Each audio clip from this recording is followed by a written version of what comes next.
दोस्तों, Tucker Carlson जो है वो बहुत इन्फ्लुएंशियल नाम है अमेरिकन जर्नलिज्म में। फॉक्स न्यूज़ का होस्ट है और Tucker Carlson is Fox News अपने आप में दोस्तों रिपब्लिकन पार्टी के माउथपीस कहते हैं उसको, फॉक्स न्यूज़ को। और ये कहा जाता है कि जितना डोनाल्ड ट्रंप को सपोर्ट मतलब स्पोक्स पर्सन है वो डोनाल्ड ट्रंप एडमिनिस्ट्रेशन के, ऐसा अमेरिकन मानते हैं। और अमेरिका में जो मीडिया है वो बटा हुआ है रिपब्लिकन पार्टी और डेमोक्रेटिक पार्टी के बीच में, और यहां पे छुप छुपाव नहीं है। जैसे भारत में क्या होता है, भारत में जो मीडिया है वो कहता है कि नहीं नहीं नहीं साहब, हम किसी पार्टी के साथ नहीं, हम तो न्यूट्रल हैं, हम तो न्यूट्रल हैं।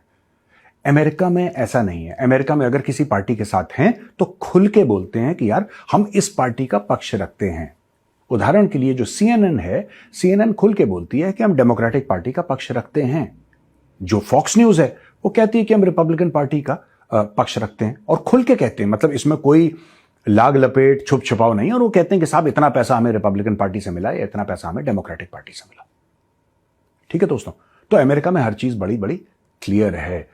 वो ये भी कहते हैं कि जर्नलिज्म जो है वो ज्यादा न्यूट्रल नहीं रह सकती है, वो मानते हैं।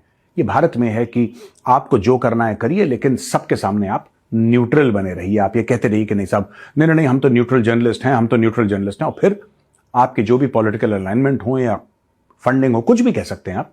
तो यहां पे भारत में अलग मामला है, यूएस में अलग मामला है। बहरहाल टकर कार्लसन एक बहुत बड़ा नाम है, फॉक्स न्यूज का होस्ट है, राइट विंगर है। और उसने एक बड़ी इंटरेस्टिंग बात बोली है।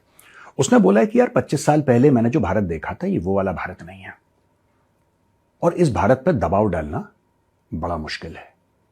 हम लोग नाकामयाब हुए हैं दबाव डालने में, और उसके एग्जैक्ट वर्ड्स ये हैं कि US can not dictate terms to India.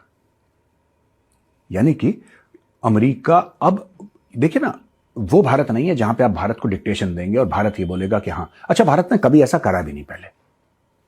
कहीं किसी को गलतफहमी हो कि आज का भारत बहुत तगड़ा और कल का भारत बहुत ज्यादा कमजोर था।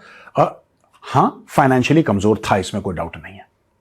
फाइनेंशियली कमजोर था, यह बात सच है। लेकिन भारत ने तब भी किसी की नहीं सुनी, और अमेरिका की तो खासतौर से नहीं सुनी। यहां पे मामला कुछ और है। टकर कार्लसन का यह कहना है कि हमने लाख झुकाने की कोशिश करी भारत को, लेकिन भारत झुका नहीं। उनका कहना है कि this is not the India we visited 25 years ago, this is a completely different country and this is not a country with whom you can dictate terms, you negotiate terms। आप भारत के साथ नेगोशिएशन करिए, आप भारत के साथ बातचीत करिए, आप भारत के साथ अग्री करिए, डिसअग्री करिए, यह सारा का सारा आपका अधिकार है। लेकिन आप भारत को डिक्टेट नहीं कर सकते। आप भारत को यह नहीं कह सकते कि साहब तुम ऐसा करो, और भारत बोलेगा हां जी साहब आपका हुक्म सर। ये this is not going to happen, ये हो नहीं सकता है।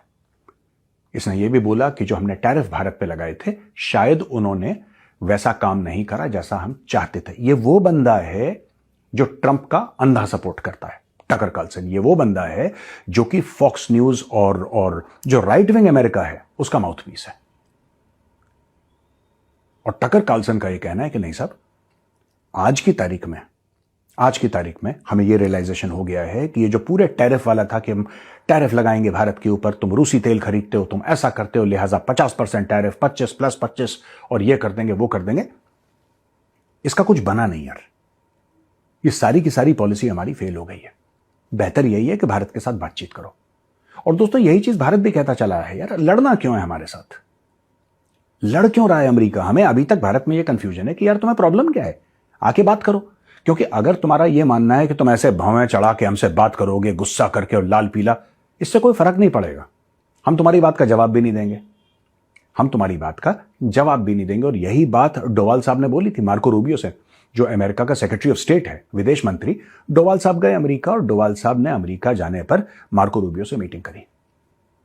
और डोवाल साहब ने मार्को रूबियो को एक बात बोली दोस्तों, सिंपल सी एक बात बोली कि देखो भाई, ऐसा है कि ये पब्लिक में जो तुम करते हो ना, पब्लिक में कि ये है डेड इकोनॉमी है और मोदी ऐसा और फलाना इंडिया वैसा और ये सब, क्या नहीं, सब बंद कर दो यार। इससे क्या होता है कि रिश्ते खराब होते हैं, रिश्ते अच्छे नहीं होते। यानी कि आप पब्लिकली हमें एक ऐसी पोजीशन में डालना चाह रहे हैं, इतनी अनकंफर्टेबल पोजीशन में डालना चाह रहे हैं कि हम फोल्ड हो जाएं, हम कलैप्स हो जाएं। भारत ना फोल्ड होगा ना कलैप्स होगा। भारत का सिर्फ एक ही जवाब होगा फिर इसमें, और ये डोवाल साहब ने बोला मार्को रूबियो को कि भाई ऐसा है, फिर हमें यह बात पता है कि ट्रंप के 3 साल बाकी हैं, हम 3 साल चुपचाप बैठ जाएंगे। हम तो लंबा खेल रहे हैं ना, हम कौन सा छोटा खेल रहे हैं, हम लंबा खेल रहे हैं। कोई बात नहीं, हम एक काम करेंगे, हम चुपचाप बैठ जाएंगे 3 साल के लिए और इसका इंतजार करेंगे कि डोनाल्ड ट्रंप बाहर हो जाए, क्योंकि डोनाल्ड ट्रंप दोबारा चुनाव लड़ नहीं सकता according to American constitution. Though Donald Trump wants to become president for the third time, but he can't. It's very very difficult, it's impossible actually, not very difficult. तो हम चुपचाप बैठ जाएंगे 3 साल के लिए यार, तुम उछलते रहना। ये उन्होंने बताया।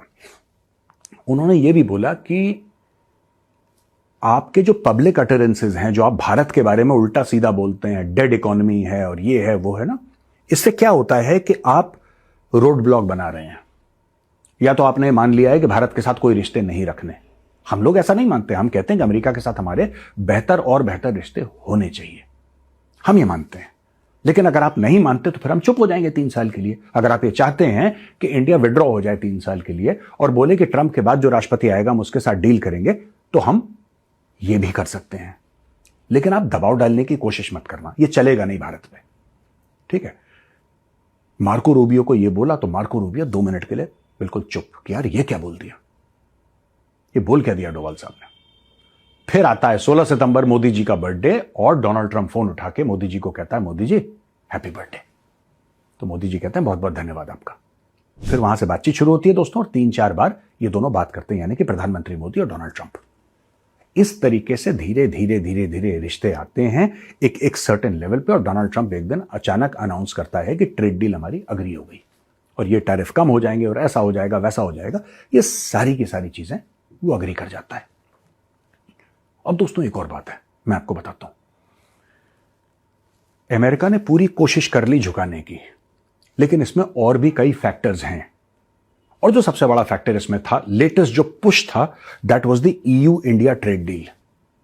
जब उन्होंने ये देखा ना कि Ursula von der Leyen Bharat में बैठी हैं, मोदी जी के साथ हाथ मिला रही हैं, वहां पे डील साइन कर रही हैं, सब कुछ हो रहा है, उन्होंने बोला यार हम भारत को यही तो दबाव डाल सकते हैं कि तुम अपना माल अमेरिका में नहीं बेचोगे। पूरी स्टोरी यही है कि जो भारत में माल बनता है हम तुम्हें अमेरिका में नहीं बेचने देंगे, उस पर इतना टैरिफ लगाएंगे कि वो इतना महंगा हो जाएगा कि अमेरिकन खरीदेंगे नहीं अपने आप। यही तो स्टोरी है टैरिफ की। Tariff is basically an import tax. अब भारत ने बोला ठीक है, भारत ने ये बोला कि जो आपने टैरिफ लगाए हमारे ऊपर वो गलत लगाए हैं और हम इनको अच्छा नहीं मानते, और ये सब भारत ने एक बड़ा औपचारिक टाइप का बयान दिया और भारत चुप कोने में। अमेरिकन को यह लग रहा था कि भारत का स्टॉक मार्केट टंबल हो जाएगा। अमेरिकन को यह लग रहा था, ट्रंप एडमिनिस्ट्रेशन को, कि भारत बर्बाद हो जाएगा और मोदी जी दौड़े दौड़े दौड़े वॉशिंगटन जाएंगे। और यह बात ट्रंप के कैबिनेट मेंबर्स ने भी बोली। हावर्ड लटनिक ने यह बात बोली कि 2 महीने के अंदर मोदी माफी मांगेगा, 2 महीने के अंदर भारत हाथ जोड़ के हमारे सामने आएगा और पूरी की पूरी जो चीजें हैं उस वक्त ये डिसाइड होंगी डोनाल्ड ट्रंप के सामने, क्योंकि फैसला डोनाल्ड ट्रंप ने लेना है। भारत ने कोई जवाब नहीं दिया। अब जब भारत ने जवाब नहीं दिया और बीच में भारत ट्रेड डील पे ट्रेड डील साइन कर रहा है, और सबसे बड़ी ट्रेड डील जो भारत ने साइन करी, जिसको मदर ऑफ ऑल डील्स कहा गया है, that is the EU trade deal. EU trade deal के बाद अमेरिका को यह लगा कि यार पूरी दुनिया मलाई खा रही है और हम चुपचाप बैठे हैं, हम तो टैरिफ टैरिफ टैरिफ कर रहे हैं, इससे तो कोई बात बन ही नहीं रही है। फिर बोला कि तुम रूसी तेल मत खरीदो। भारत ने बोला देखो यार, हम रूसी तेल इसलिए नहीं खरीद रहे क्योंकि हम आपसे लड़ना चाहते हैं, हम रूसी तेल इसलिए खरीद रहे हैं क्योंकि हमें पैसों का फायदा हो रहा है। हमारी तकरीबन 1.5 अरब की आबादी है और 1.5 अरब की आबादी को तेल चाहिए, regular stable supply, cheap source of energy तो चाहिए। 1.5 अरब लोगों को, लगभग 140-145 करोड़ की आबादी है भारत की, they require fuel, they require oil. ये कहां से आएगा भाई? तो बोला अच्छा हम कुछ वेनेजुएला से करेंगे, कुछ आप हमसे लीजिए हमसे लीजिए। ये सारी की सारी बातें हुई। तो जब ये बातें हुई तो टकर कार्लसन अब ये कहता है कि नहीं साहब, जो हमारा अनुमान था कि हम भारत को मोड़ देंगे, वो हम मोड़ नहीं पाए। और ये फॉक्स न्यूज कह रहा है, फॉक्स न्यूज का होस्ट कह रहा है, वो भी टकर कार्लसन कह रहा है। ये बहुत बड़ी बात है। आखिरी चीज उसने एक बात बोली है कि देखिए, एक तो आप टैरिफ लगाते हैं, फिर उसके बाद आपकी डील होती है, यानी कि tariffs are a good negotiation tool. मैं आपको एक बात बताऊं दोस्तों, अगर टैरिफ नहीं भी होते ना, अमेरिका को बहुत अच्छी डील मिल जाती।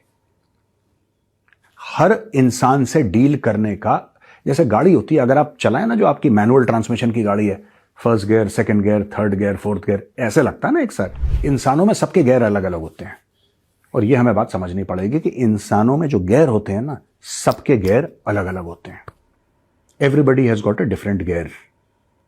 ये इंसानों की एक there is this peculiar nature of human beings. Everybody reacts differently. Donald Trump ने क्या करा कि उसने बोला कि सबको मैं एक ही जैसा ट्रीट करूंगा. अब जो छोटे छोटे देश थे वो कोलैप्स हो गए, वो फोल्ड हो गए, मालिक मालिक करके भागने लगे. भारत ने जवाब नहीं दिया. इसलिए टकर कार्लसन ने यह बोला है कि साहब भारत जो है वो झुका नहीं हमारे सामने.